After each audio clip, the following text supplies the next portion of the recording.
Hello everyone, and today we're looking at the Unforgiving ANH Artbook. Now I had this for a while and I read it a few days ago, and I have to admit I want to share it with you guys because it's pretty cool. You see this, we have Yggdrasil.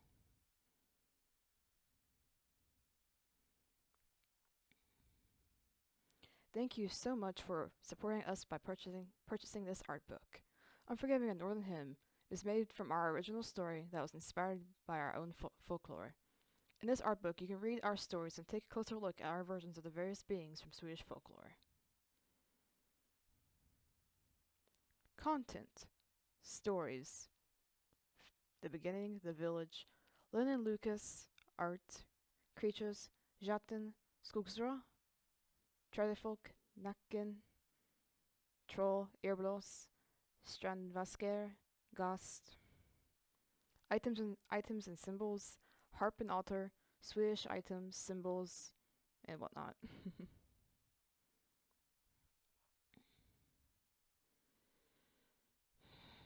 Okay. The beginning. This is not a story that is known.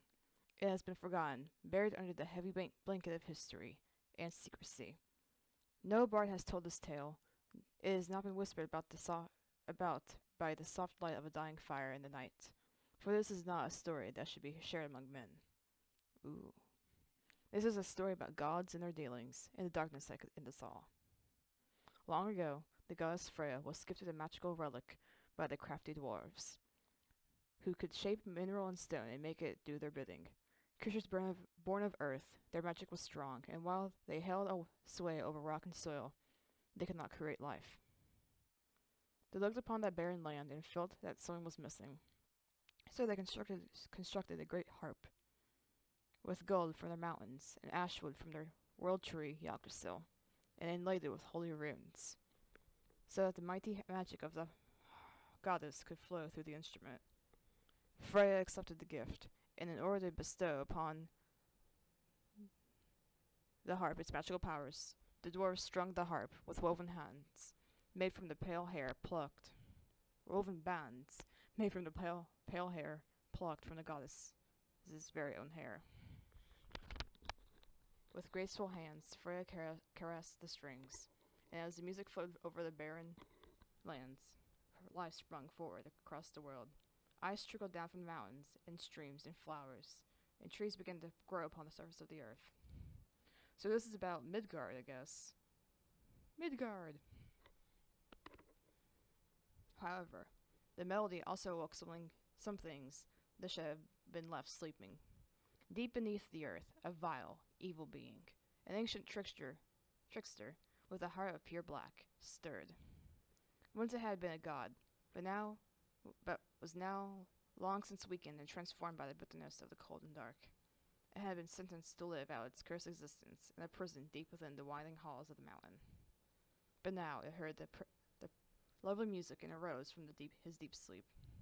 He saw that the icy prison that had kept him trapped had thawed, found his way out of the dark, and emerged from his rocky prison, blinking in the bright sunlight, free at last.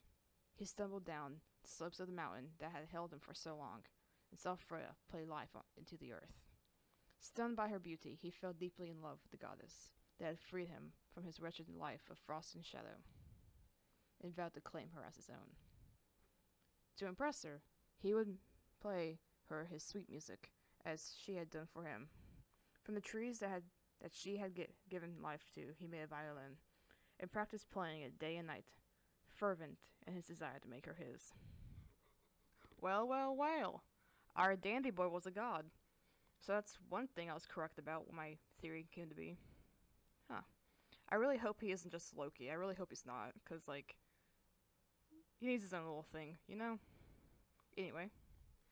The creature would sit in the sunshine by the streams of the mountains and play his violin to the forest around him, the music echoing along the rocky walls, and over time, the forest and stone fell in love with the sweet melodies he played. Creatures of tree and earth awoke and would creep closer to hear him play, and fell into rapture from his music. One in particular was a lovely tree spirit, who fell deeply in love with the creature, and even offered him bark from her own back, so that he could play more instruments and play his sweet music for her. The creature rejected her, having only eyes for his beautiful savior, the goddess Freya. But the tree spirit, now burdened forever by a hole in her back, could not be free of his hold over her. The rock of the mountains itself broke free of the stone and walked closer to better hear his music. It fell into delirium with the melodies that flowed from the creature's hands. Sweetie, there are better ways to get a man. There are better ways. My gosh. Anyway. The being found that the creatures that heard him play began not to only feel devotion to him, but to crave his music, as one would crave through the water. Realizing his power over them, he used them to spy on the Hall of the Gods, and to watch his beloved Freya. So are they on Midgard? On Asgard now, I wonder? I'm confuzzled. It's supposed to be flippin'... I don't know, I'm confuzzled. In this realm, the gods held a banquet once a year at their great hall, and all the creatures of the lands got invited to dine with them. The creature saw his chance. He would use this opportunity to present his love for his beloved Freya, convinced that once she heard him play his violin for her, she would be his. He disguised his appearance, for an eternity under the mountain had made him pale and misshapen, and set out to finally win his goddess. Once at the banquet, when it was his turn to greet the gods, he walked up the steps to the throne, put his bow to the strings, and began to play his violin for Freya. The common folk that watched began to sway to the melody and ecstasy of the sweet music. The gods, however, remained unimpressed. Freya showed no interest, and instead picked up her golden harp and played a song so exquisite that the crowds paid no more attention to the music of the violin, or the person playing it. Scorned and humiliated, the creature turned toward his savior. Rejected and ridiculed by the one he yearned for, his love for her turned to vicious and bitter hatred. He left the hall fuming, now determined on undoing Freya's work. He wanted to make her feel as he did. He wanted her to watch as all she had toiled for, her whole world, would turn to dust and ashes. He would use the harp and infuse it with his own magic, so that she would watch as all she had created was destroyed before her eyes.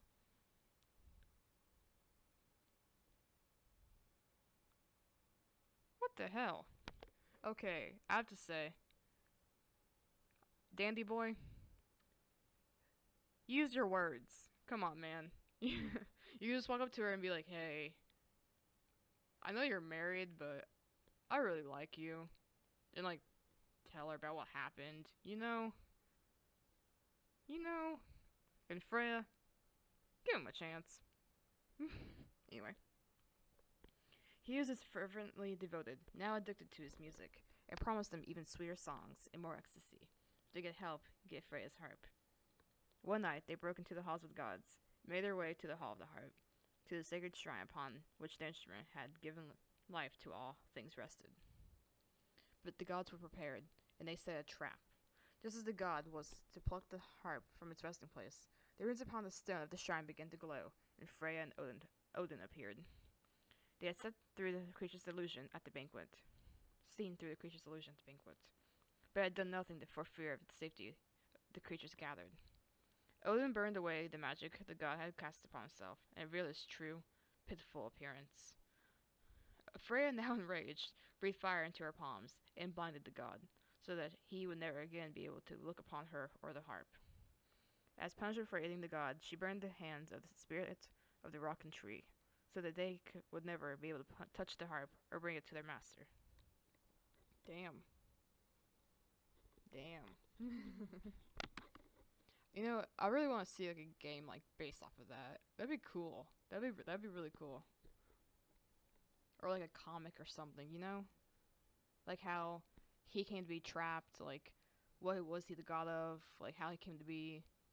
Like I made my own theory about it, cause like I type books on Wattpad, but you know that's not the same thing. But yeah, I really want to see like how, like, he came to be trapped, like, you know, like was it like some kind of feud that like him and Odin's dad Bor had, or like boar, like, put him away in a cave, like, you know? Or was he like a giant or like something, you know? Anyway, as his eyes burned in his skull, the god flew forward in a blind rage, and made to grab the harp, to take it and its power, and hear Freya's weeping as she saw her work undone. Odin, acting with wisdom, saw there was no time to stop the god from claiming the harp and destroy all life, and did what he could think to do. The harp shrine, cursed being, shrieking with pain and rage, and the despicable creatures were transported to another land, one where no magic, where it would do less harm.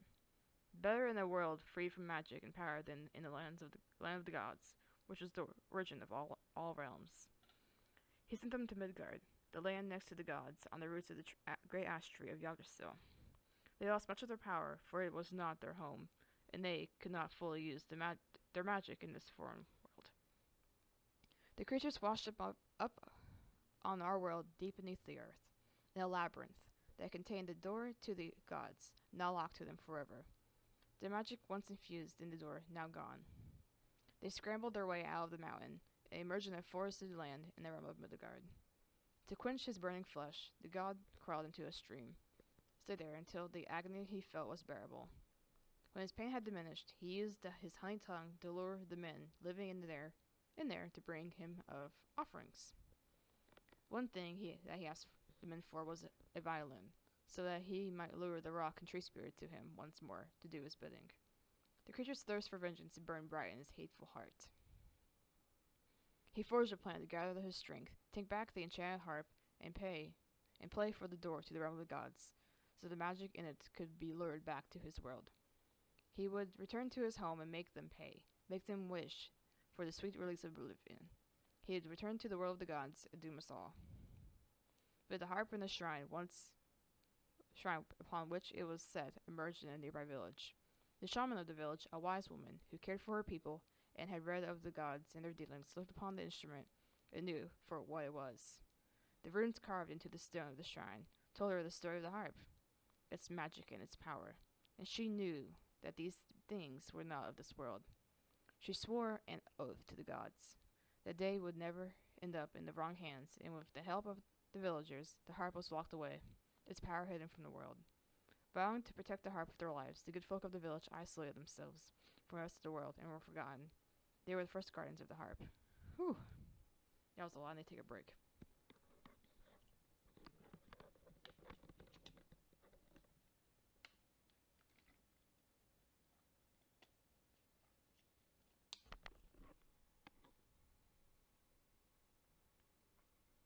The village. Over hundreds of years, the village was resolute in their duty to keep the harp hidden from the world. The shaman, who discovered it and realized its power, had kept records of its origins and of its magic, and there reigned peace in the hearts of the people, united in their purpose. But just as men can be tempted and swayed, lured by their desires, so can gods.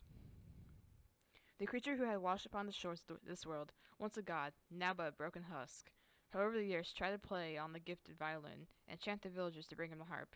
But the shaman that now watched over the village had been cunning, and had discovered that the creature managed to tear magic from the realms into this. He placed wards around the village, and carved holy symbols and runes into the flesh of the denizens, so they would be immune to his magic. The symbols could prevent the magic from taking its hold, but it could not prevent the poison of his tongue to find its way into the souls of men. The creature whispered of the instrument's might and power, so that the descendants of the first shaman grew hungry to test the power for themselves. Not satisfied with simply keeping it hidden, the cunning shaman claimed it would be used for good, to destroy plagued crops, heal the sick and wounded, and feed starving cattle. He spread the creature's words to chosen villagers, and like a plague, it spread through the village.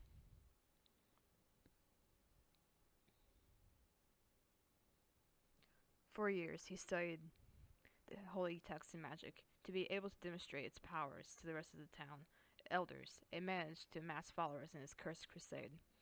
During a council, he and his followers, broken men, mothers whose children had died of sickness, farmers whose crops had failed and were starving, plead their case.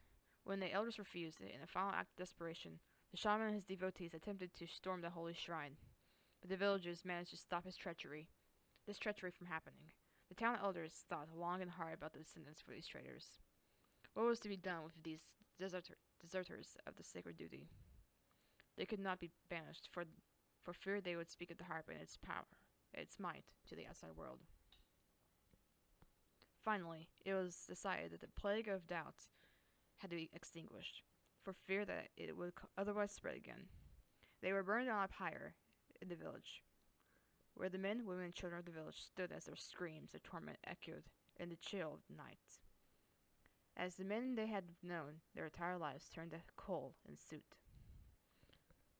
In the end, all that remained of them was a monument that served as a reminder of what the punishment would be like for others who let their minds be poisoned with doubt.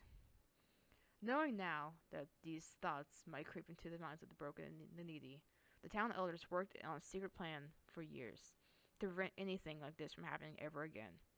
It was decided that only some chosen ones who came into the world from that moment on would be told the secret of the harp. So that Odin's Valda.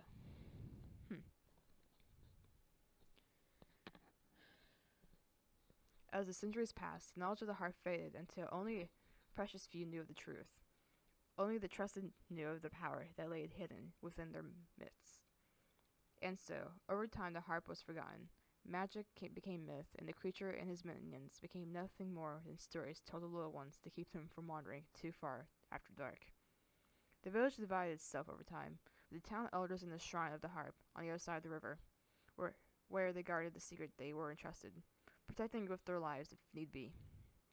On the other side of the river, across the bridge, lived the villagers who lived their lives in ignorance of the power that resided just beyond the water. Among them were a chosen few who were entrusted with the ancient knowledge, who kept an eye on the rest of the villagers, making sure they would never know the truth. The symbols upon the shrines had been posted in the village that had once served as a reminder of the sacred duty and the burden they must carry were removed from the stone. Left were only hunks of rock that only some could recognize for what they had once been. Most villagers lived in ignorance of the harp, and lived and died as the years passed, growing crops, working wood, falling in love, having children, living out their lives in blissful ignorance. However, the faith of the chosen never wavered, but grew instead fervent and bound to their holy duty as the years passed, with peace between the town elders and the villagers. The creature had tried to obtain the harp, but to no avail, having been weakened by the journey to a foreign and alien realm. He bided his time, awaited, and so became a legend, spoken about in frightened whispers on a stormy night. The tree spirit, who was still devoted to her beloved fiddler, grew lonely. It tricked men that wandered into the trees alone into her bed. Ooh. They were never believed, their stories dismissed as drunken talk. The rock spirit, wary of this realm, went to sleep in the mountains and disappeared from the world. So the monsters became fairy tales. Over the years, villagers began traveling outside the village with horse and carriage to sell their wares and buy necessities for the rest. A gold vein was discovered in the mountains that bordered the village, and the villagers began to mine the rock and use the gold for trade. As the picks and axes dug into the stone, the rock spirit awoke and felt him being assailed and violated. Men picked and hacked into his very flesh. A blind rage came over him, and in his madness he slaughtered the miners. So is that how he lost his arm, I guess? Oof, poor old guy. This was kept secret from the citizens of the village, who did not know the monsters that had haunted the place. Blaming the deaths on a cave-in, the creature stopped the rock spirit. It prevented him from harming more of the citizens in the village. He knew that when the time came, he would not find the harp himself, and that he would need the rock spirit and tree spirit that followed him to bring him the enchantment needed. The enchanted instrument. He longed to breathe life into the door between the world and his own, and fulfill his wretched purpose. Over the time the mine was abandoned, a memory and reminder of the riches that could never that could have been. Sorry. Years, decades, and centuries passed. Many things changed, and yet many things did not. Men are men, and their hearts still all yearn for the same. But some yearn for more, as greed can even possess the hearts of the chosen and wise. The young son of the shaman was a hungry, a wretched man. He craved the influence and might of his father. This was not a hunger to do good, to heal or protect. This man ached for power for the sake of being powerful. The shaman saw this in his son, and rejected him as heir to the sacred post, claiming he was not fit to lead the people of the village. For this reason, the young man was never told of the harp's magic and the sacred duty the elders kept as guardians.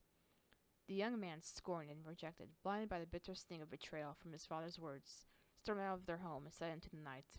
The creature, who had been biding his time for centuries now, honed his magic and gathered its strength, saw his chance. He appeared before the young man and spoke to him with his honey tongue.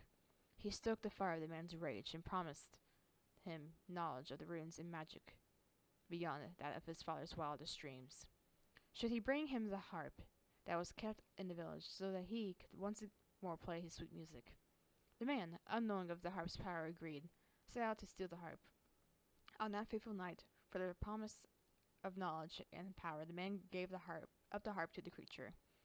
Failing at a sacred task the village had set for itself so long ago, the creature, now possessing the harp, needed to go deep into the darkness of the mountains and clear the maze of stone that had led to the dead door back to his own realm. He ordered the rock spirit and tree spirit to stand guard and to stop anyone who would try to prevent his return to the land of the gods. Drunk with the power the creature had bestowed upon the young man, he returned home where his father was waiting.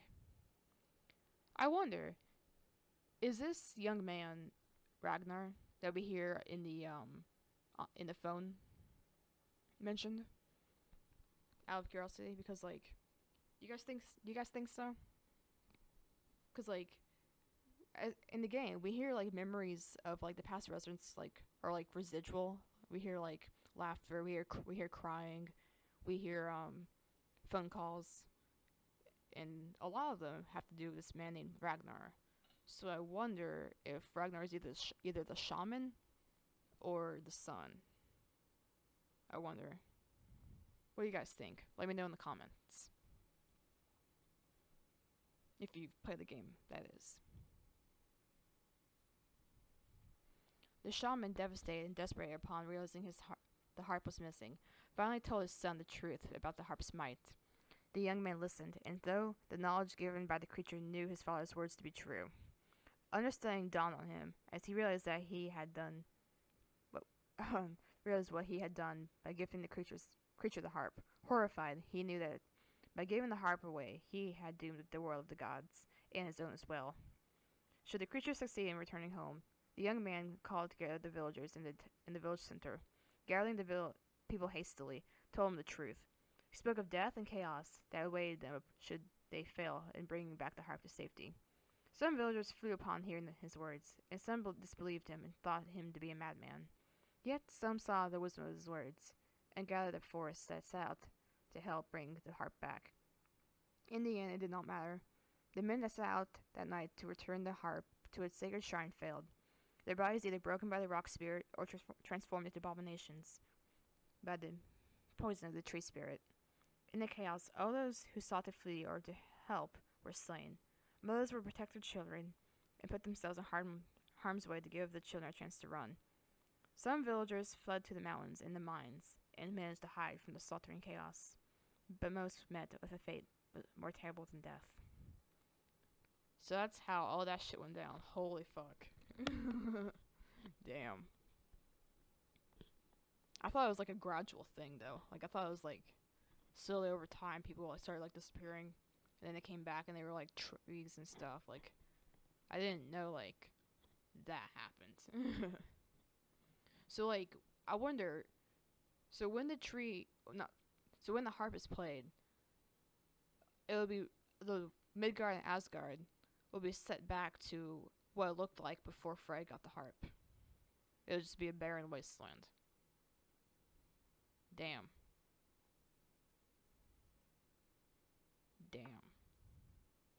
and I'm probably thinking way too much into this, but I wonder, in Nickens' mind, I wonder if it was worth it.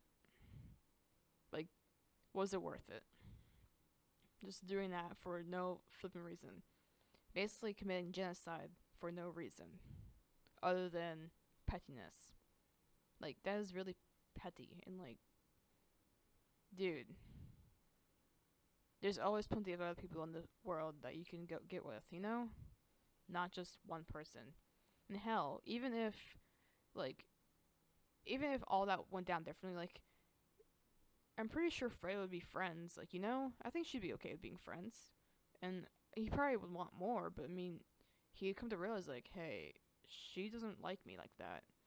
And, you know, I think way too much into things, but that's just how I feel, you know? That's just me. Anyway. The man who had struck a deal with the god could feel cursed wisdom promised by the creature flow through his veins, and knew the only way to stop him. The remaining villagers would need to sacrifice their lives and their very souls in order to strengthen the twisting labyrinth that would lead to the dead door of the gods. He managed to gather who was left and told them of the plan. The few left standing, who had witnessed such death and atrocities, agreed, knowing what would await should they choose not to go through with this. The young man worked with his magic, and he, along with the villagers that were left, sacrificed their very bones, flowing into the halls of the labyrinth, and came after the god within its halls. The young man found the god, and strengthened by the spell cast upon him in this state, this living that was not living managed to get the harp from the creature. The villagers, strengthened by the young man's magic and power, managed to hold the creature, while the man did the only thing he could think of, to protect the harp. The young man went back to his home one last time, and put the harp in its holy resting place. The harp, now hidden once more from the god, could not see, sense, or find it, was now as safe as it could from the creature, this ancient wretched being filled with hate and malice. The man returned to the halls of the labyrinth, knowing he was to live in eternity in the state of living dead. It wanted to be with his people. Ooh, I think I know what they are. And so the knowledge of the harp and its powers was lost to the man. It was now hiding in an abandoned village in the middle of the deep, dark forest in the frozen north, only remembered by the living dead, and craved by a being whose hate would destroy us all. No. Needs like a heavy metal like ending theme. Let me be right back.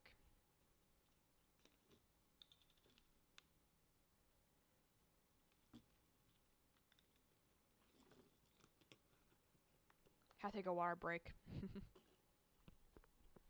Lynn and Lucas grew up in a medium-sized Swedish town called Värnamo? I don't know. I'm learning Swedish, but like I still don't know how to probably pronounce most of the words, so forgive me. Where nothing much ever happened, and life always seemed to move along in the way it always had. Their mom, Katarina, got pregnant with her high school sweetheart Anders at the age of 19, and in 1987. Their son Lucas was born. Anders took on a job at the local plastic factory to support his family, while Katarina stayed home with Lucas for about a year, and eventually started working in an elderly care facility. When Lucas was 7, Katarina got pregnant again, and in 1994, Lucas got a baby sister, Linnea, that somehow gained the nickname Lynn. They lived in a little house on the edge of the city, close to a forest that surrounded the parts of the town. The local kids would, when they were sick or playing in the streets or kicking a ball around, venture into the woods and play there. Katarina and Anders were happy that their kids had found a way to entertain themselves. After all, they really had no money for toys or for video games that the kids Lucas and Lynn went to school with had. During the summers, they would encourage this interest in the outdoors, not wanting their children to spend their summers inside watching TV. So they would take them camping or blueberry picking in the local forest or swimming in the lake during the summers. The family barely made enough money to last the month, and so never really had the opportunity to vacation anywhere. Instead, Katerina and Anders would save up some money for Lynn and Lucas to be able to go to summer camp. It became tradition. Both kids started going to camp every summer from the age of 8 until they turned 16. Lucas even loved it so much that he decided to become a camp leader after he was too old to go himself. Aw, I like Lucas. He's cool. Despite money troubles, a small broken down house, and not having the same toys or clothes as the other kids at school, the family spent a few happy years in the home at the edge of the forest. When Lucas was 16, Katrina decided to go back to school to study to become a nurse. She started working less at the old folks' home, and Anders picked up extra shifts at the factory to pick up the financial slack. Lucas was old enough to take care of himself, and he started helping out with taking care of Lynn. He cooked and cleaned and helped out wherever he could around the house, so that his mom could get an education, something that had been impossible when he was younger. About a year passed this way, of Lucas mainly taking care of his little sister, of Katrina studying and Anders working extra shifts to cover the money. 3 months into Katrina's second year at nursing school, the fighting began. Lucas and Lynn would hear doors slamming and sense an edge to certain comments passed between their parents. Would walk into the room and hiss, conversation would abruptly end. Before long, their parents had hushed arguments in their other rooms, thinking their kids didn't hear. When Lynn or Lucas would go to their parents to ask what was for dinner, or to go get help with homework, their parents would be quiet and try to act normal. Neither Lynn nor Lucas bought it. Oh. Things escalated, and soon Anders and Katrina were yelling at each other in front of their kids. At the kitchen counter during breakfast, in the car. There were many nights when Lucas would sneak into Lynn's bedroom, knowing that his little sister was crying in bed, trying not to listen to their parents argue in the middle of the night. Lucas gave her his Walkman so that she could plug in the earphones to listen to the music, so their parents' failing marriage. From then on, Lynn would put on music to drown out the sound of her mother and father screaming at each other, to block out the insults and slurs. At school, she even started taking an interest in creating music. A kind teacher let her stay after school, and Lynn would practice playing the guitar. Anything to keep her from going home. Lucas would sometimes go sit with her, do his homework, and listen to her awkwardly trying to play the strings. Aw. When Lucas was 17, Lynn was 10, Anders left Katrina. Aw. He had found a new girlfriend, one that wasn't away all the time, leaving him with the responsibility of bringing in all the money, taking care of the kids. The two of them were moving out of town away with their kids into a new town, a new life. The factory job had provided them with the money they needed to survive, and with Katrina in school, they struggled. Katrina realized quickly that she would not be able to finish school. Lucas decided to get a job and postponed his high school graduation for 2 years. Oh, so that his mother could finish college. She had told him that he didn't needed to, but she would go back to her old job. But Lucas insisted, saying that he was tired of school and needed a break from it. Katrina knew that was a lie.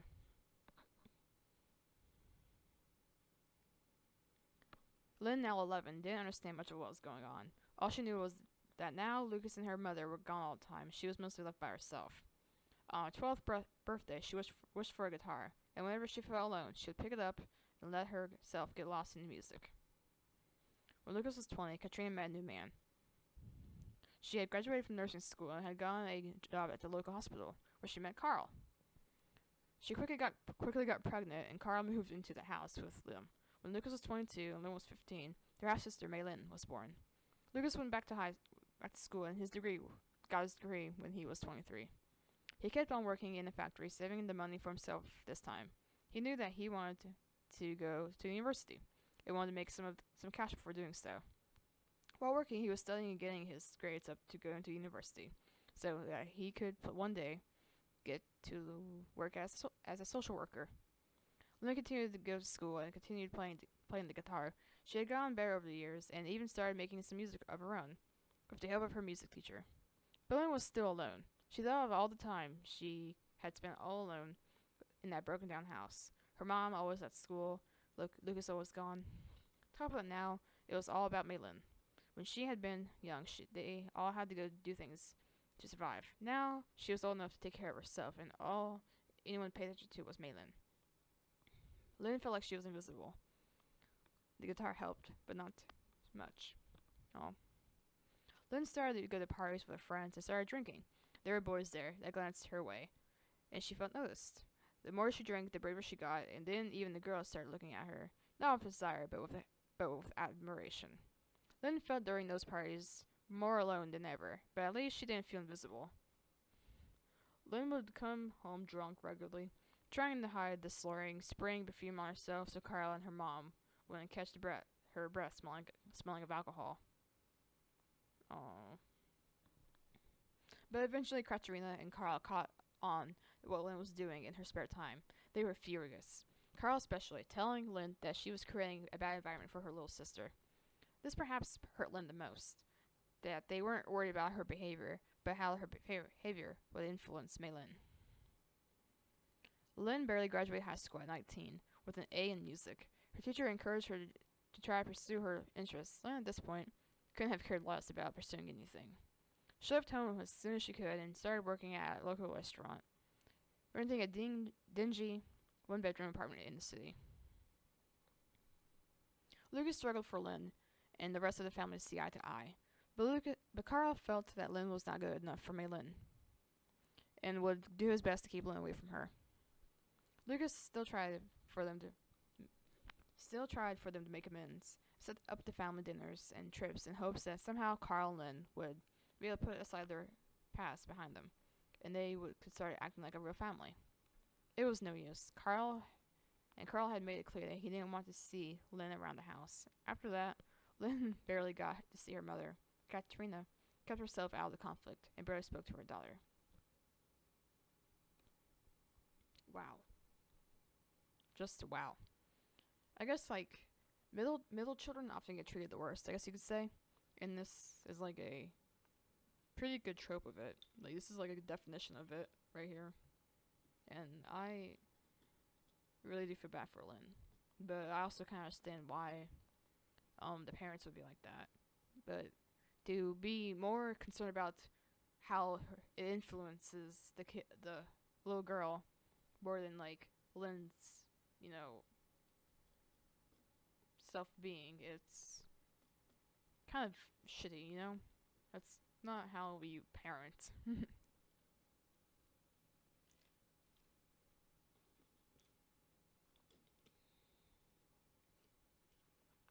A last-ditch effort for the family to make peace. Lucas arranged for him and Lynn to be summer camp leaders the same year that Maylin went there for the first time.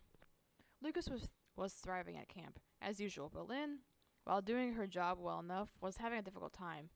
She was defensive, easily irritated and annoyed. It had been a while since she had gone this long without a drink, and she's addicted.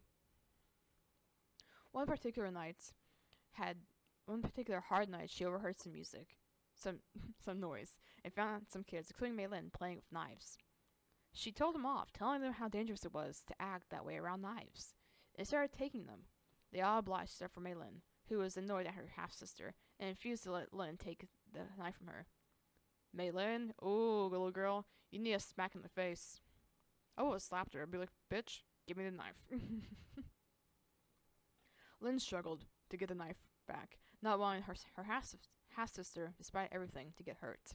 She tried tugging at it, but Maylin kept her grip on the handle, started telling Lynn how her dad said she was bad, that she was a killjoy, that she was the worst sister in the world. A tug-of-war ensued, and Lynn tried everything to pry the knife out of Maylin's hands, now getting panicked that Maylin would hurt herself. Lucas had heard that there had been yelling, and had run over to the scene.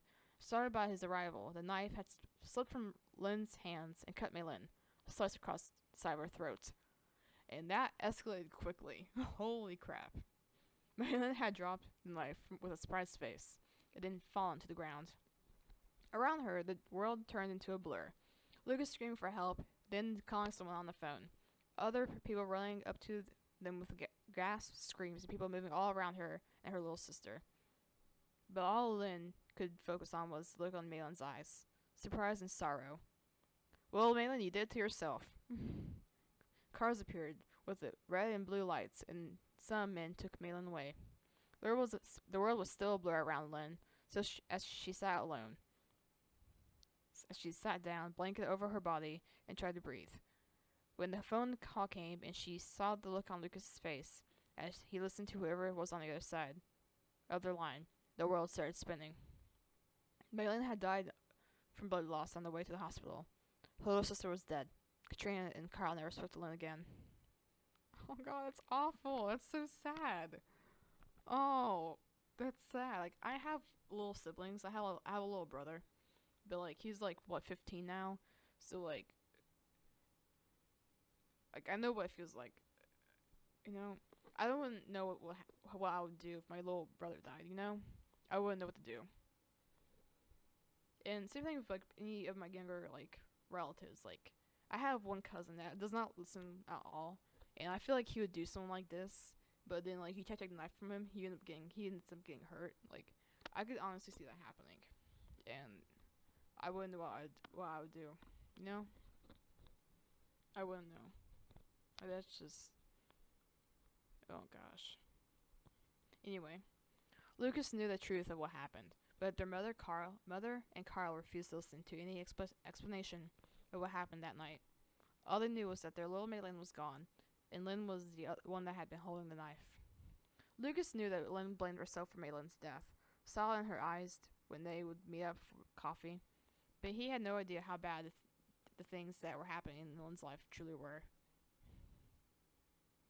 Not only had she started drinking more than ever, she also started taking drugs to get over the guilt and shame of that night. He was completely unaware of Lynn's descent into her addiction.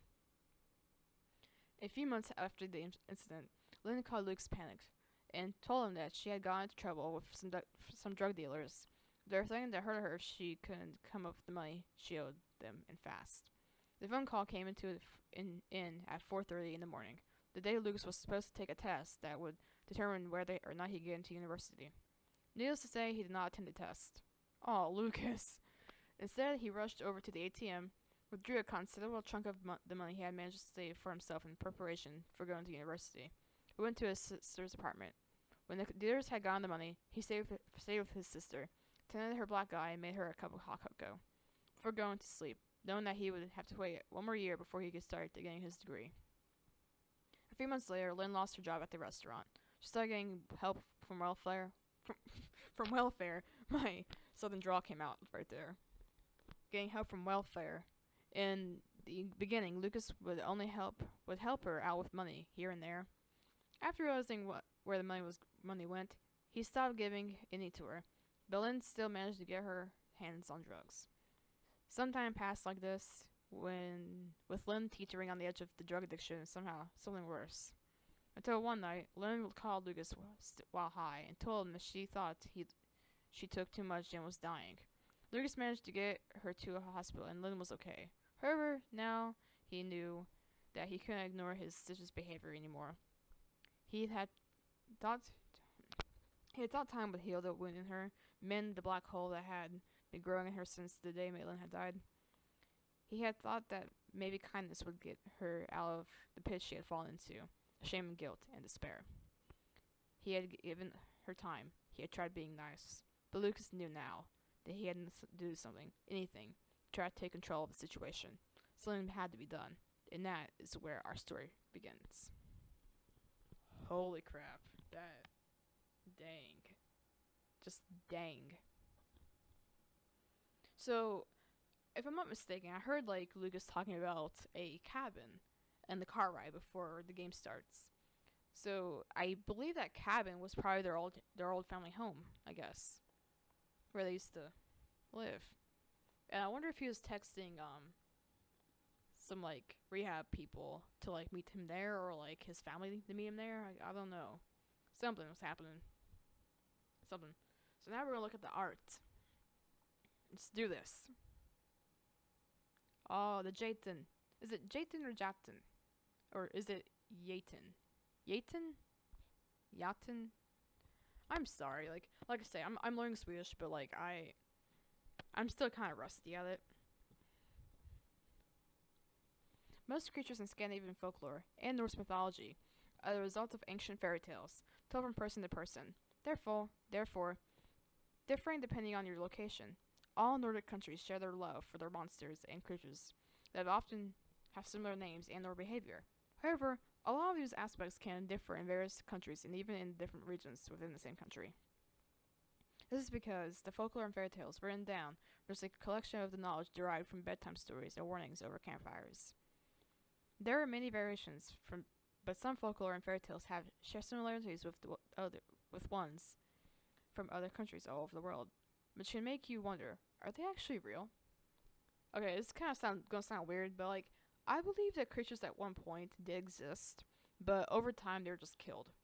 You know, like take the conversion era for example. Like when Christianity came over to Scandinavia, the Scandinavian people before that they thought that the best way to like appease the spirits and like the trolls and the giants and whatnot was to like respect them. And then like Christians came over and they're like, oh, those are actually demons and stuff like that. And then like over time they believed the Christian version rather than their version. So I believe that they started like killing them off. Like they found them and just killed them, or they went into hiding. That's what I believe.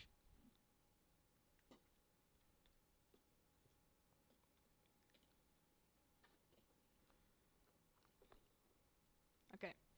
In the Swedish language, the meaning of the word yacht or yate, I'm sorry, indicates an excessive feeling. The word developed and started to be used in today's language to amplify words. The meaning of itself means big, but set in front of another word for example, small or liten. In Swedish, the word liten indicates something very small. Since the Christians came to the north, the giants retracted to more desolate places. Even though some giants ignored or acted respectfully towards humans, most of them were flesh eaters and preferred human flesh. Christian blood was a thirst they shared with the trolls, so the church bells came to be a way of defending the townspeople from evil. The sound of the Christian church bells hurts their ears and drives them insane with rage. The result of this rage are big rocks laying around at random places close to the churches and villages that has them. These are rocks that the giants have hurled in frustration, hopes of ending the painful noise, but never getting close enough. Unforgiving's giant is just a normal giant, not a mountain giant sleeping for thousands of years. Instead, he is young and likes to mess around. On top of that, he has a giant's hunger for human flesh. When the main character meets him, he has recently been hurt and is in a lot of pain and anger. On top of that, he is always very hungry. Oof. Giants, or gitar in Swedish, are one of the creatures who are old as time itself and appears in various shapes and forms in many other cultures, cultures than just the Scandinavian ones. In the ancient Norse mythology, the giants were the enemies of the Norse gods. It was also believed that Earth itself was a relic from a dead giant, a giant named Ymir. The Nordic giants are often ancient, and some are as tall as houses, and some are as big as mountains. It was believed that rock giants and mountains could be sleeping. It is believed that big rocks and mountains could be sleeping giants who one day would open their eyes, rise up and move, then lie down again and sleep for another 1,000 years.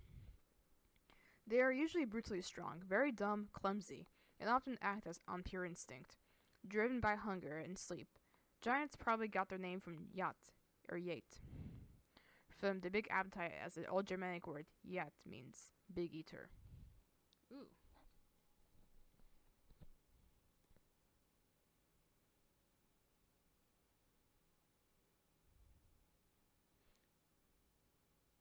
I never heard the story about the giants being dumb though. I always heard like trolls are actually really stupid and stuff. That's just me though. Like that's just what I learned. I don't know. But I grew up with the German stories, so like things could be different from where I'm from. Huh.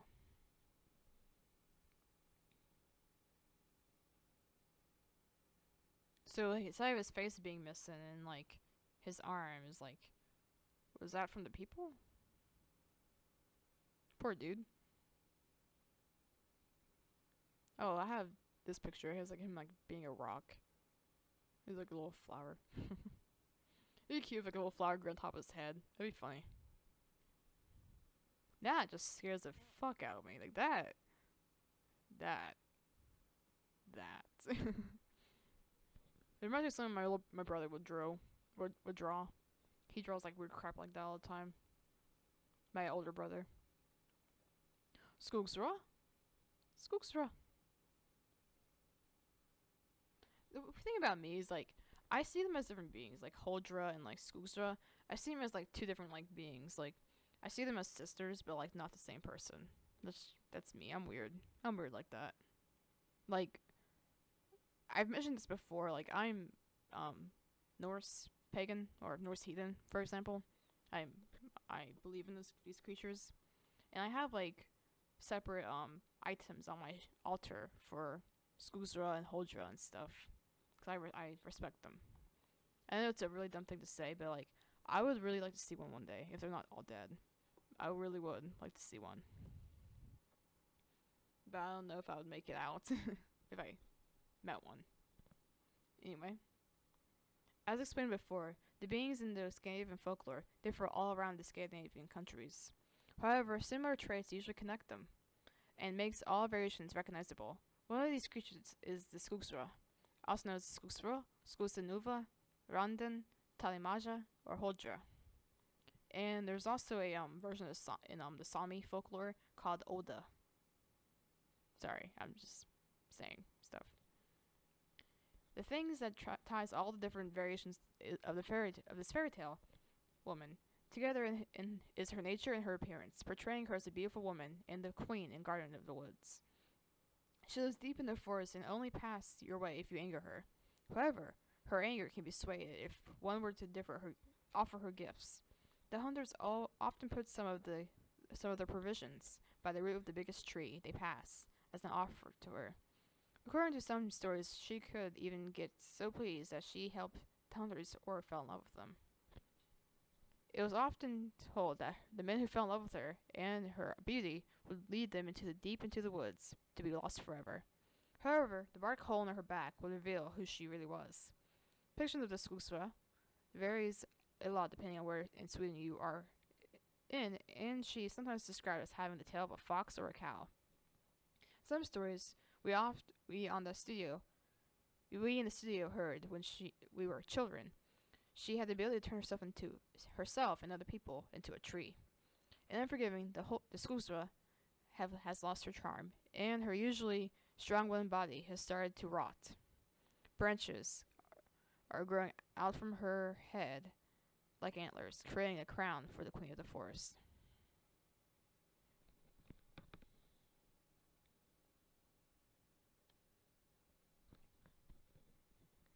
As mentioned before, some fairy tales say the hole in her back was cursed, and if you would look into it, you would transform into a tree. For Unforgiving a Northern Hymn, we chose to make our own interpretations of the story, and make her bite the medium, through which the curse spreads. So with the whole her rotting away part, is she slowly dying? Like, is she, like, going to die soon? That's sad. But I really do feel bad for her, like, in this game. Like, I really do.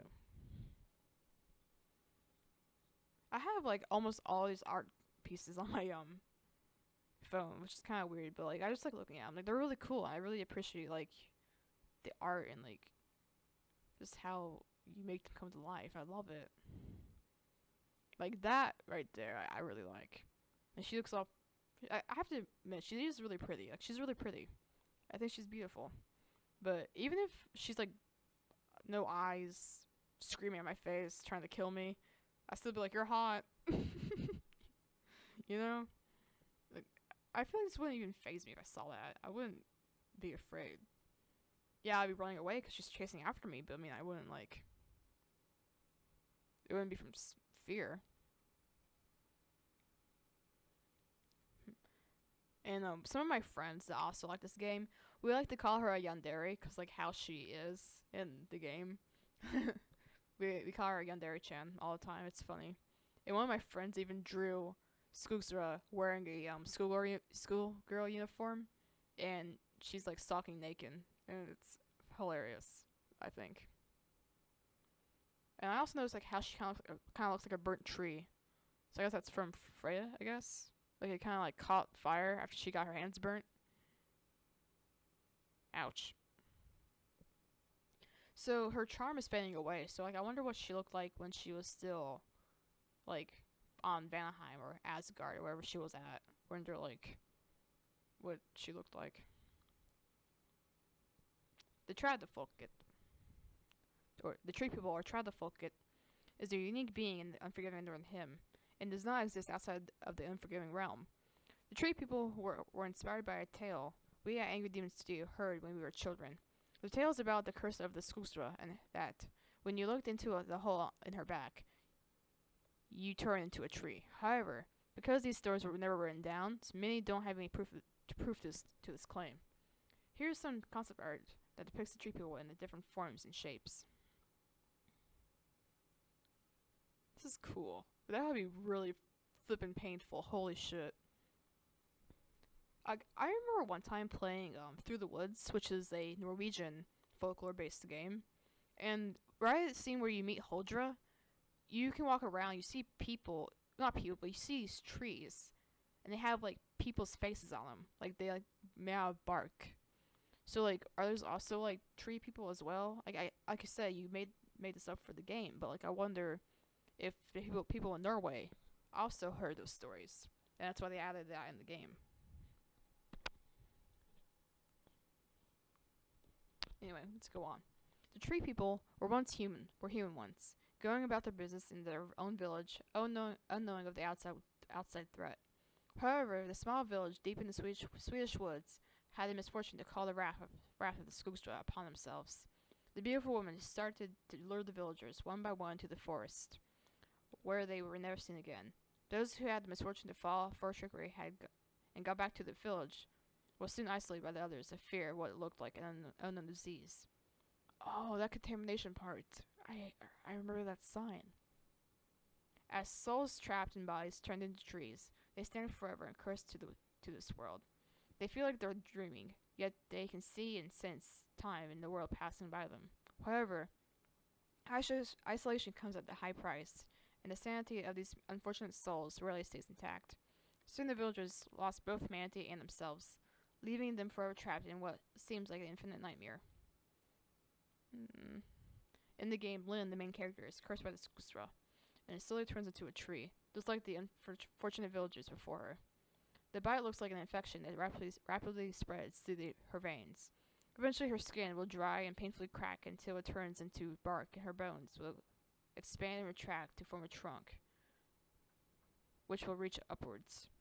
It's a painful transformation, completely without compassion, only existing for one purpose. That's just... damn, like that's just horrible. Like, if I got that infection, or got bit, I would either try to cut my arm off or kill myself. Like, I would. I'll put one and two together and be like, okay, this harp is obviously, like, going to kill off humanity if I give it to our dandy boy. So, I'm just going to kill myself. Like, that's what I would do.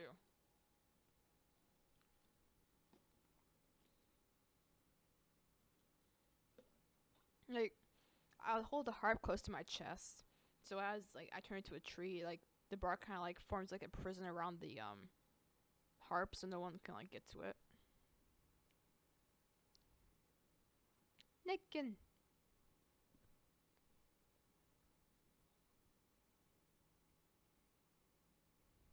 Nicken! All the fangirls are like, woo! Including me. You're walking in the woods when you suddenly hear sweet, beautiful music from a violin somewhere. Following the sound and finding a river, you see a young, handsome man sitting naked, surrounded by water lilies. You're completely enchanted by him and his music, and without knowing it, you are drawn towards him. Only by his mercy or if the music stops, you notice that you are on your way to the river to drown yourself. Naked is one of the most recognized creatures from Scandinavian folklore. In Unforgiving, he is depicted to match the stories we heard when we were children. A naked man playing beautiful music on his violin that will lure you into the water and drown you. Some stories describe him as a beautiful horse, Bakaheisten, or brook horse. So I'm sorry, brook horse. That tricks children to ride on his back into the water to be drowned. Nakin is bound to the water, and is often found out around dusk or night, playing his violin. If sitting by still water, the water lilies will bloom to reveal his presence. The Swedish name for water lilies is actually taken directly from this very being, and is known as Näckrosor. If you show no fear towards Nakin, pass his waters 3 times, and on the 3rd time bring an offer, often a black cat, he'll appear and grant music lessons. If you were on your guard and didn't get drowned, your music would be magical and perfect.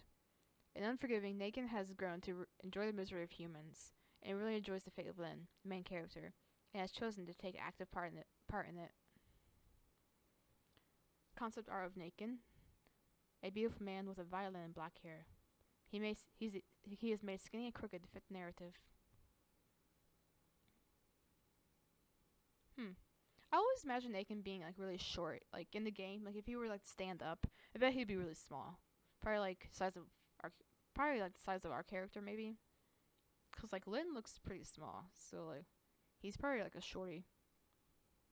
But yeah. This one I can't zoom in to see like the writing, but like that just oof, that's creepy.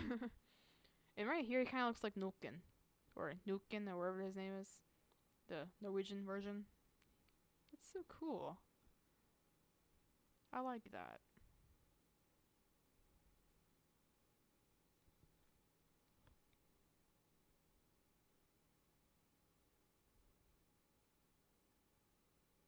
Hmm.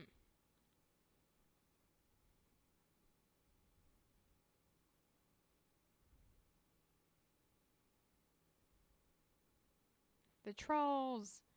I hate these things. They scare the hell out of me. Freaking terrifying babies. I just want to smack them, but then that would end badly. Depictions of trolls are different in Scandinavia depending on which country you are in. The Swedish trolls, for example, are often described as small and intelligent, some friendly and some not so friendly at all, and they are mostly known for thievery of harmless things like food and items. However, this thievery can stretch as far as stealing children from their cribs. Sometimes trolls will switch a human child with their own to get a new blood into the family. These children are called bortbyting or changeling, and are often discovered to be changelings when it's far too late. The Swedish trolls are very similar to humans.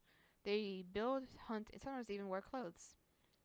The biggest difference between a troll and humans are their size, ears, tails, and fingernails. Trolls have pointy ears with a bit of hair, very similar to the ears of the lynx. Their tails are long with a fuzzy tip reminding one of a cow's tail. Fuzzy tail. Their fingers are long and thin, and sometimes they even have claws. The Norwegian trolls are different. They are often big and dumber, and sometimes have more than one head and or warty skin. They are more related to the giants than the Swedish small troll. What both Swedish and Norwegian trolls have in common is their fear of sunlight, because trolls have in common is because sunlight will turn their bodies into stone. Unforgiving takes place in Sweden, and therefore more heavily inspired by the small Swedish trolls. The small poor creatures in Unforgiving got locked up in the mines, and through darkness and incest, they transform into nightmares. Nightmares waiting in the dark and thirsting for whatever or whoever walks into their traps. So, were they around during the time of the people living in that village? So, like, did, like, Nakin just be like, get out of my way, peasants, and, like, they just let him walk by? Or did he have to, like, sneak around in order to, like, not get eaten by them? Or are they afraid of him? Or they just, like, steer clear? Ooh. That's actually kind of cute, but I would not want to get bit by that.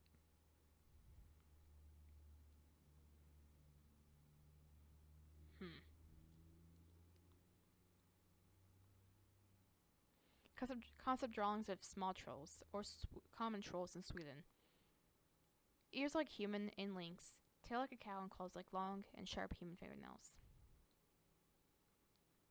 Creatures: Iroblos, Strandvasker, Gast. Cool.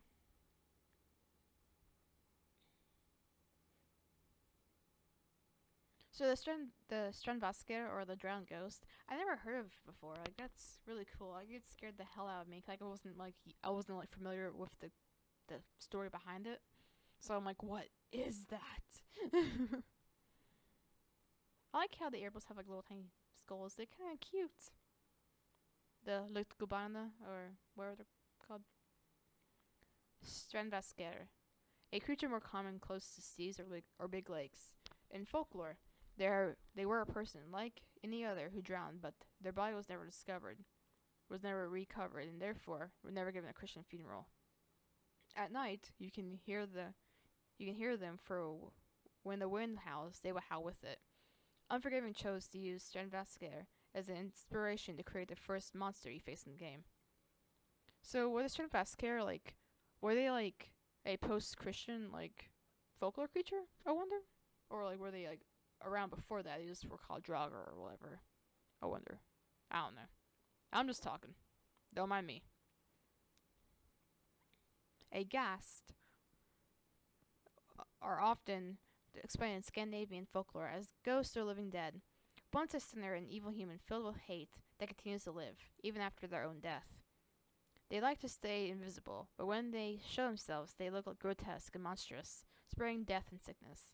In Unforgiving, you'll meet these as meaty wraiths, hiding in portal-like windows for you to pass by. Free interpretation.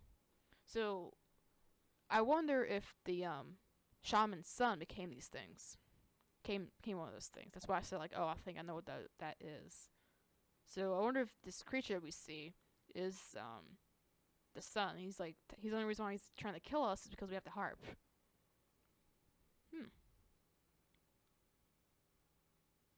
That makes my skin crawl. All the creatures on this in the next page could be called ghost creatures, because they all remind of such things. They all have their own shape and story, but the thing that makes them all similar is their past. A human being who passed away, often in a violent way, but for some form of wish or desire. Iroblos, also known as Litgub, are one of the creatures who have no visual body. Instead, they only appear as a light. They can only be seen during nightfall because of the light they carry with them. They are often pure malice and will try to lead people astray, to get lost, and they love to lead people to mires and marshes with their lights. Another belief is that the Iroblos are people who have been fooled to fall into the mire themselves, and as then risen as an Iroblos, forever dancing around the place where they died, leading other people to either safety or to their death. Unforgiving chose the latter. Yeah, I get that. I'm like, oh, what was that? Walks over to it, sinks. Fuck. So like, a few years ago, when I was like really young, not really young, but like I was like 12, our car drove by this marsh. I looked out to the window, and it was near nightfall, and I saw this glowing orb. It was really weird. But this was like all the way in like North Carolina. But I mean, like, we have like ghost lights here in the US, so I mean, it's not so weird. So that's cool.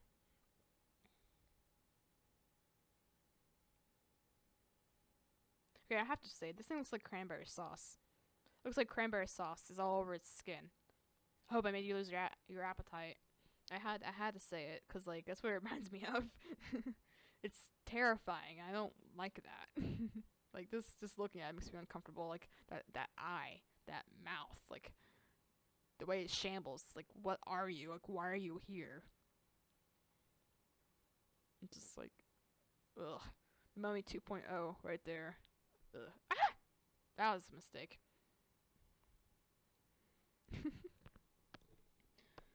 Items and symbols. Harp and altar. The main usage of the harp is to play the instrument for symbols to make progress in the environment. The yellow and red dragon symbols are often original concepts made to match the dragon on the harp. However, the symbols that the player has to look for are deeply rooted in Norse mythology. The three interlacing triangles in the yellow is the Volknut, and the snake biting its own tail is Ouroboros, portraying Jormungandr, or the Midgard serpent. The altar where you acquire the symbols through sacrifice was first supposed to be very simple wooden structures, but grew into what they are today. These are decorated with R's own symbol depicting Yggdrasil, the world tree, and a modified version of the Inglashammer, the helm of all. Icelandic, dang it. The harp in Unforgiving, a Northern Hymn, is completely from our own design and original story. The idea of an artifact of the gods ending up in the human realm was a very intriguing idea. After looking on the several designs of harps, we started with the design of something called a lyre harp. The instrument was then decorated with dragon and true Viking spirit, golden inlays and glowing magical runes. Cool. Hey, I see the Triscata, or whatever it's called, on there. Triscarota? I don't know. Cool.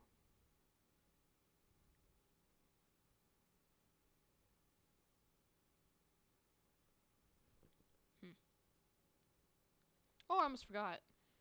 Back on Nakin's page, I could honestly see him wearing a sarong. What do you guys think? Would he rock a sarong? Let me know in the comments if he would. If you don't know, sarong is like a it's kind of like a male skirt, but you tie it around your waist and kind of like a scarf thingy. Looks cool. Like a men's sarong though, not a girl's. I don't know. He might like cross dressing. I don't know. Don't listen to me. So here we have like the original like harp. It looks like these totems are here to like represent the gods. We have a maypole.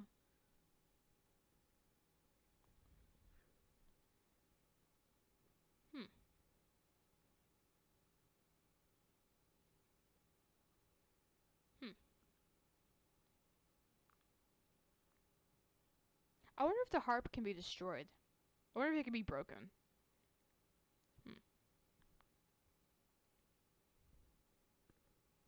Items and symbols. Okay, we got Futhark here. We got Troll Cross. We got Ouroboros, Volknuten. All the symbols in the game, Unforgiving Northern Hymn, are inspired by real symbols from Norse mythology.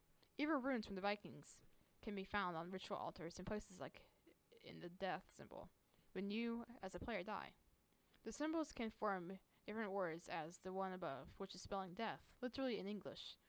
But by themselves, they have their own meaning. For example, the rune for D can mean human, or man or human. Yeah. The two birds on each side of the death screen symbolize the two ravens in Norse mythology, Hugin and Munin. They belong to Odin, the all-father of Norse gods, and brings him tales of what they've seen in the realms. Other symbols in the game is the Troll Cross, a twisted piece of metal worn to ward off malevolent magic and creatures. It could be nailed to the door or carried around the neck as an amulet.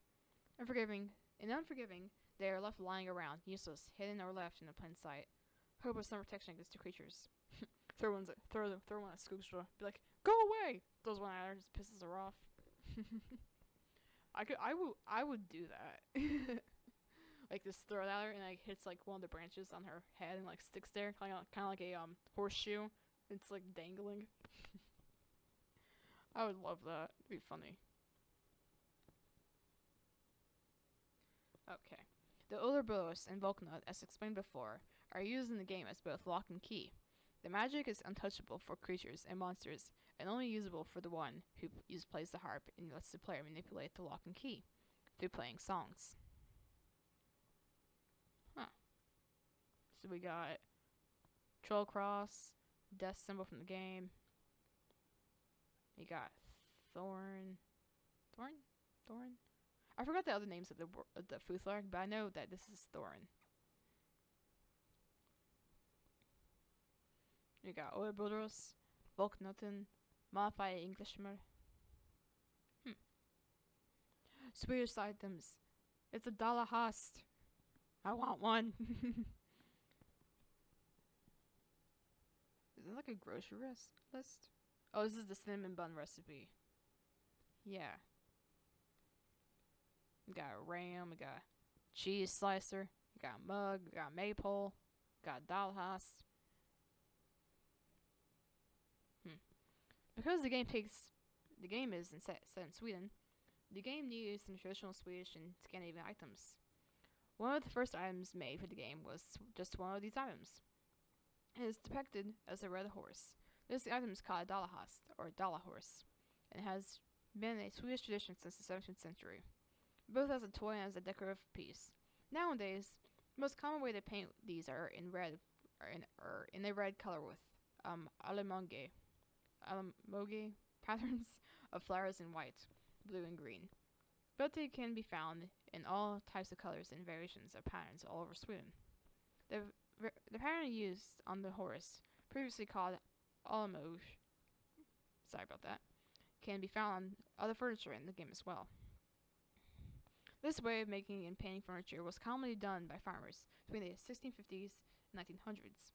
In Sweden, and is today commonly found in many homes and summer houses as family heirlooms. The alamonge style in itself is characterized in its floor patterns, strong base colors, and usually being numbered somewhere with the year when the piece of furniture was made.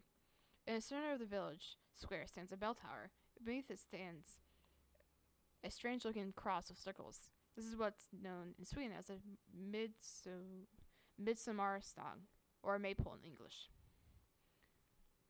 This is a traditional pole that comes from old European Germanic celebration around the summer solstice. In Sweden, this celebration is called midsummer, or midsommar. But a lot of other countries around Europe names this day after Saint John the Baptist. Like in some English-speaking areas, they call it Saint John's Day. There are some speculations that midsummer was celebrated before Christian times in some parts of Europe, but no clear motive or reason has been found. Well, yeah. There's a story about how Fossigurman will rise around midsummer and plays violin, which is pretty cool. What is up with my mouse today? It's like not moving. Ah! Oh my goodness. It's being a pain in the butt.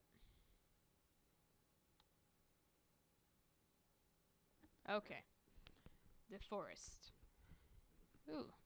Unforgiving a Northern Hymn started out as an early alpha version where we wanted to test our concept before we actually made it into a full game. We made a lot of graphical improvements to the game along the way to make the forest feel more like a place where trolls could live. I have to admit, the alpha was scary. Holy my gosh. Like, it was scary. Because, like, when you appear, you're like, why am I here? Why is there a naked woman attacking me in a cave? Like, what's happening? Like, you know? It was weird. So in the alpha, like, when we reach the cabin, there's a part where the giant comes in and kills his people. Like, what were they saying? If anyone played the alpha and knows, like, cause, like, it happened way too fast for me to, like, understand what they were saying. So if anyone, like, knows, can you maybe tell me? Cause, like, I tried to re-listen to, like, what they were re-listen, but, like, I couldn't, like, it was too fast for me. Anyway. Most of Unforgiving a Northern Hymn takes place in Swedish woods, and to replicate the pine forest, we did a lot of excursions to take pictures. Bystanders and tourists think you're very strange running around in the forest, taking close-up pictures of rocks and trees. These are some of the pictures of what was taken to catch the feel of the forest. Later, these pictures were translated from photos into actual game levels that would be interesting for players to walk in, and would be able to run on a wide range of computers. Huh. I guess it was like it used to be like a logging area? I wonder. That's cool. You guys did a really good job. Like, you guys did. I really like that. That boulder is very round and conspicuous.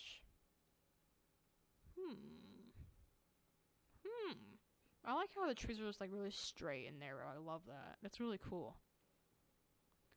I like that. Dead moose. Dead moose. You know, I feel bad for the flipping moose, you know? It's like, it got bit in half. Like, what the flip? Poor moose. Huh.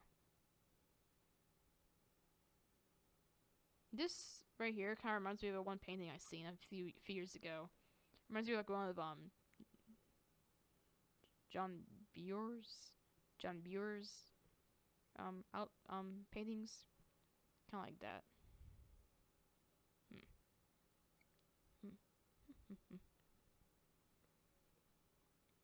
Environment, forest, sweet swamp. Oh, so they actually have like. Ooh, I would not want that to break and like fall in there. That would be bad. The marshes in the game is a mixture between the Nordic marshes and American swamps, known from movies. The reason for this is that Nordic marshes are very hard to spot and look almost like ordinary fields of grass until you get close and discover that you sink into it. Kind of like a muskeg, I guess you could say. We didn't want the player to assume something is a field of grass and then just instantly die, so we mixed in a bit of movie knowledge into it. Yeah. That's cool. This is my favorite level, actually, this swamp level. I really liked it.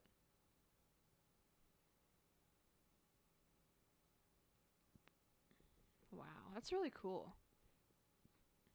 So what movie do you guys watch to get the swamp from?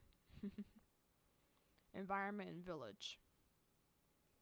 The village in Unforgiving Northern Hymn is based on a classic Swedish cabin village, Stugby, with red cabins with white paint on the frames of doors and windows.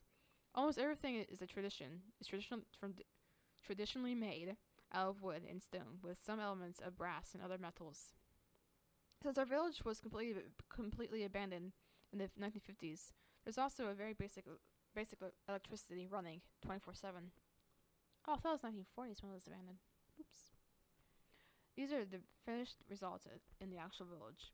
Red cabins, outhouses, sheds, and some more refined structures, like the Hall of the Harp and the drawbridge separating the main population from the ruling class. Wow. Y'all did a really good job. Like, I would like to run around this. If this was the actual village, like the actual abandoned village, I would love to walk around in it just to, like, see, like, it's just frozen in time. I love it. Yeah. Really messed up Swedish flag right there. Really messed up. Huh. The mine. The mine! I hated the mine. I didn't like it. Ooh, don't fall in that water. That would suck. The water looks nasty. The work around making the mines got a little rushed. Only a minor excursion for reference was made by one of our members, who is seen in the photo above. The photos taken during the excursion was mixed with references from the internet. The core of the mine design was derived from the old photographs and drawings of Swedish and North European mines. A law of darkness, mine carts, and of course wooden structures became the key mindset for the design of the mine's assets.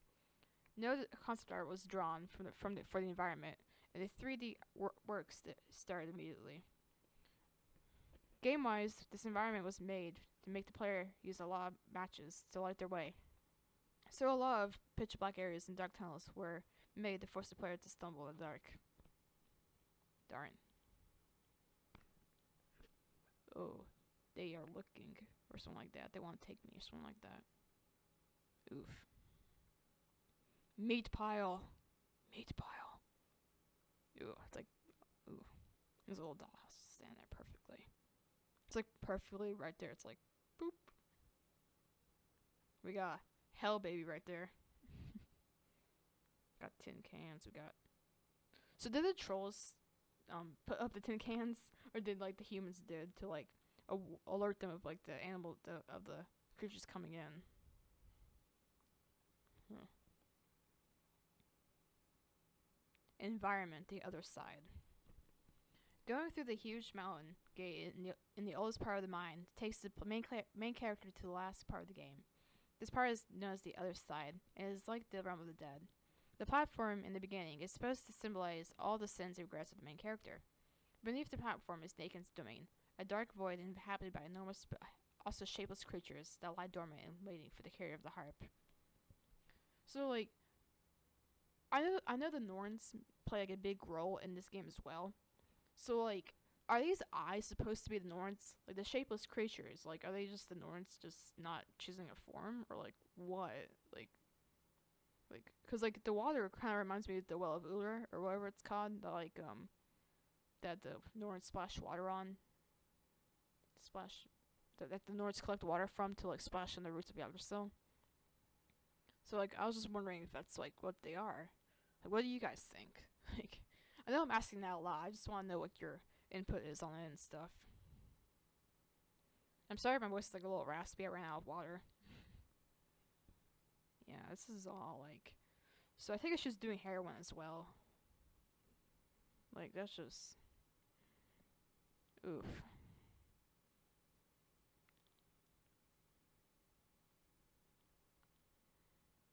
Paintings, wall art. This is all really cool stuff, I have to admit. I like this the most.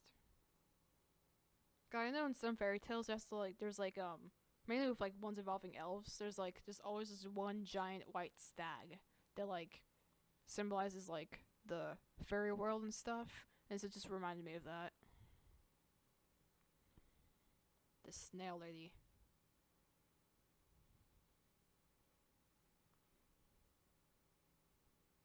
Man, I wish you could see all of them, because I know there's other drawings too. I wish we could have like all of them up. All of the art hanging on the walls are made by the graphic team on Angry Demon Studio.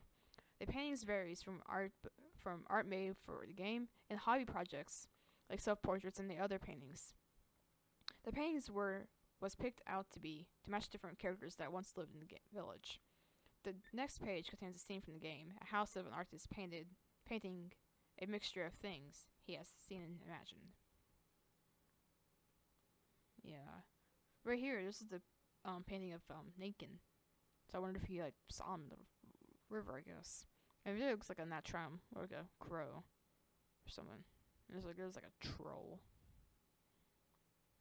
There's like a Pokemon looking deer thing. Just cool looking. Paintings and wall art. Freya! I really love this painting. This is like really beautiful.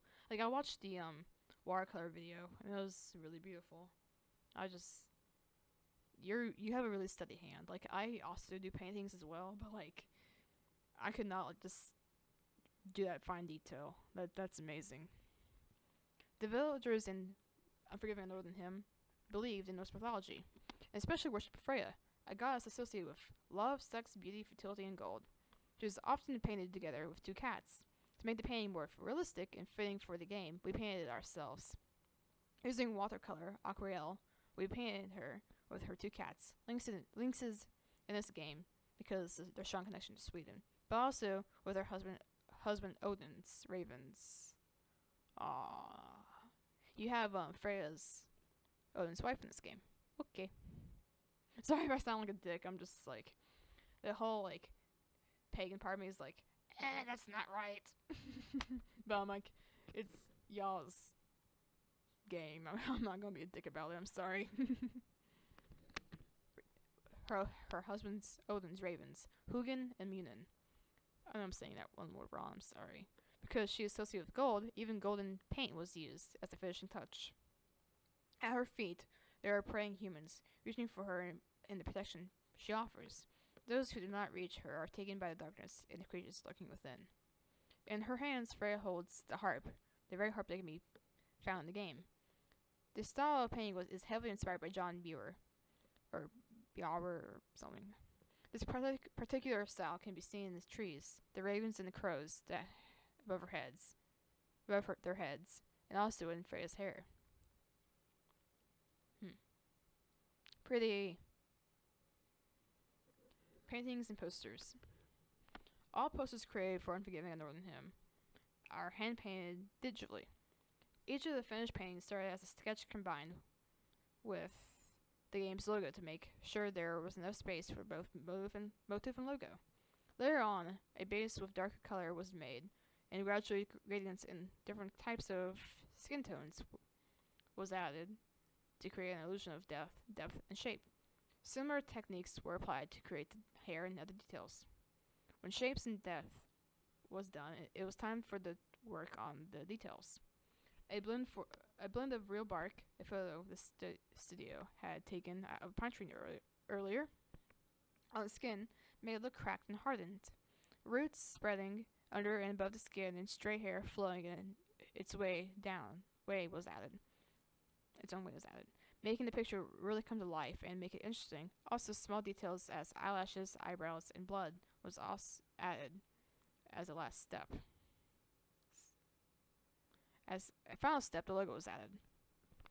So, yeah, this is a really cool. Like, it looks really painful and kind of hard to look at, but is this supposed to be Lynn or is this someone else? Like, I think it's supposed to be Lynn. That's just cool though. Like, you guys put like a whole lot of time and effort in this game. I love that. Cause not to be mean, but like most game devs today, like don't do that. Like they don't do that, and I really appreciate you guys do that. Was this? I believe this was like the alpha poster or something like that. I believe. I don't know. But yeah, this is just really cool. Like, I really like that.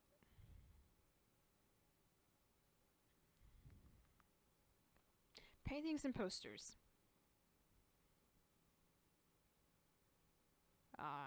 This is my favorite. I like it so much. It's so weird, but cool.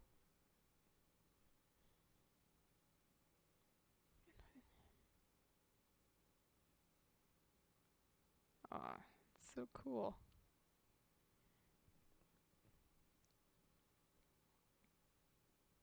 The troll! And all the hands. Oh, it's cool.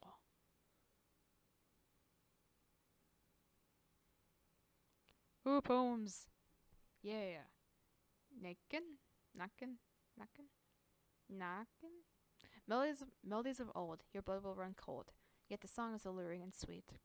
Silence screams as he pulls you deep down, the fathomless depths full of deceit. Ooh. Yaten. Tread lightly, my friend, or you will meet your end. For when the ground shakes, it's too late. He'll feast on your flesh with a quick, simple thresh. A bloody death will be your grim fate. Bergslajata? It's supposed to be like the sleeping mountain or something like that. Bergslajata? Bergsyata. I don't know. For eons they sleep, in the ground and the deep, colossi immense and forsaken. Beware of valleys and peaks, of the countryside bleak, for soon they will stir and awaken. Oof. Gengare. It thirsts for your soul, devouring whole, listening for pain for the past. You know its face well, but only time will tell, if tonight might just be your last. This is the Lichtgube. Beware of the light that stalks in the night, gleams in the mist and gloom. It will twist truth and lies. You can't trust your own eyes. By your own hand brought to your doom. Skogsra. Wild and fair, with silken hair, she'll instill your heart with fear. There's no way to fight that venomous bite. Your blood will root as the end draws near. This is for the Tradfolket. Twisted and bent, your flesh will be spent when the horror gives her vile kiss. Fixed to the ground, forever they're bound. A quick, easy death would seem such a bliss. Troll! It is the Andrasidon. Troll! Don't make a peep, cause footsteps will creep, if you make just the tiniest sound. Sharp claws and dead eyes, and the dark tortured cries, mingled with gleeful shrieks all around. A chill down your spine, when you cross that thin line, your mind just break and shatter. Right is wrong and wrong is right, but in that strange twisted night, who you are and where will not matter. Beskadarna and Odensvalda. Their word was law, inspiring awe, the chosen who rule over all. That the lies that they spoke, the mirror and smoke, yet their wisdom could not stop the fall. They watched and protected, but never detected that poisonous evil within. Centuries kept hidden, go the power forbidden, now lost and abused did man's willful sin. Altair and the Harpin. The shrine of carved stone craves blood and craves bone. You will be given a treacherous power. The world around you will change, and you into your will rearrange. The gods themselves will tremble and cower. Soft-gilded strings, a caress, and it sings. You feel the force it can wield. By the magic that flows and the music it grows, and soon there will be none for whom it will yield. The Norner, or the Norns. The three shapers of fate decide and curate the power, the pattern, and design. None can escape, none can flee. The true destiny, when they weave that infernal twine. So this is the Broden. I feel so bad for Lucas. I feel so bad for him. Brother. For his love he got scorn, eye ripped and tongue torn, pain and suffering till his last death. Body crushed and degraded, his life slipping unaided, a terrible fate worse than death. Unforgiving. The choices that we make can our very soul break, to be judged by the living and dead and the living. The twists and turns of life, like cuts of a sharpened knife, relentlessly and endlessly unforgiving. I love that book. Thank you again, and a big thank you to all our supporters. Without you, Angry Doom Studio would never have existed. And thank you too for making such an awesome game and more games to continue. I really like your guys' ideas. I really am a supporter. You guys are awesome. I will admit. And I really hope that one day y'all get the status of like game studios like Capcom or Square Enix, because one day I can honestly see your characters of your games like being recognizable without even playing the game, you know? And that's just my 2 cents. And this was a fun read. Again, I'll see y'all in the next video. And devs, if you're seeing this, keep doing what you're doing. Like you guys are really creative. I really like this stuff. I hope I didn't like butcher too many words. I'm really sorry. I'm sorry if I went on a travel too much. I ramble a lot. It's just how I am. And like I said, it'd be cool to see like a comic, like an origin comic or like a origin game. You know, like how you became trapped. Like what's he's a god of, like stuff like that. You know, like that would just be really cool. Like a sequel, I guess. I don't know, like a Ragnarok like thing. I don't know. That's just me talking. Anyway, like I said, I'll see you guys in the next video. Hope you all like this. I know it's a little bit different. See you in some time. Bye, guys.